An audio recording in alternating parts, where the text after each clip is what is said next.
Question 2a. The points A and B have coordinates -1, 10 and 5, 1 respectively. The straight line L has equation 2x minus 3y plus 6 equals 0. The line L intersects the line AB at the point C. So we have to work out what the equation of the line AB is to start with before we can then do the intersection.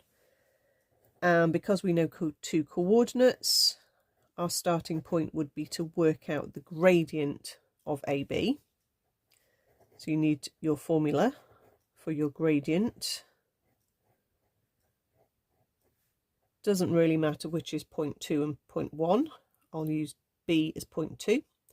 So the y coordinate there is a 1. Take away the y coordinate of the other, which is a 10. But then we have to be the same direction of subtraction. So we need the x coordinate of 0.2, which is 5. Take away the x coordinate of 0.1, which is a -1. So that gives us -9 over a 6, which cancels down to -3 over 2. We can then find our equation of AB. Once we know a gradient and a point, and we could either use y equals mx plus c, or the one that I'm going to use is y minus y1 is mx minus x1. I have 2 points that lie on the line, so I can actually choose either of those to use. Okay, I'll choose 5, 1. Y take away 1 is equal to -3/2 for our gradient, x take away 5.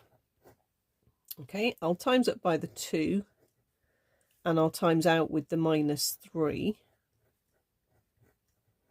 and I'll just hop the x term across and bring the number back. So I've ended up with my equation for AB is 3x plus 2y equals 17.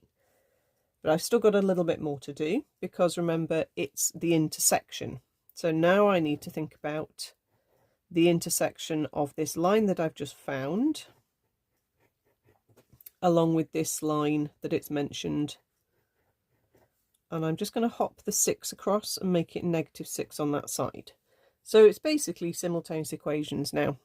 Okay, and it's up to you how you solve these. I think I'm going to make 6y.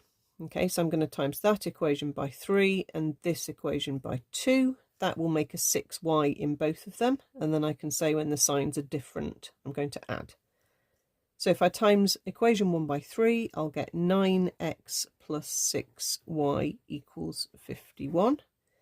If I times equation 2 by 2, I'll get 4x minus 6y equals -12. Then signs different, add.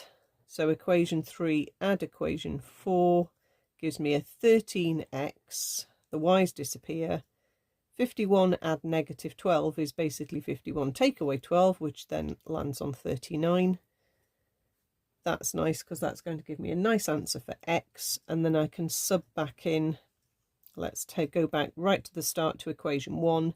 3 times 3 is 9, plus 2 lots of y is 17. That gives me 2 lots of y needs to be 8, and therefore y needs to be 4. So coordinate C took a bit of effort, but we ended up at a nice answer, 3,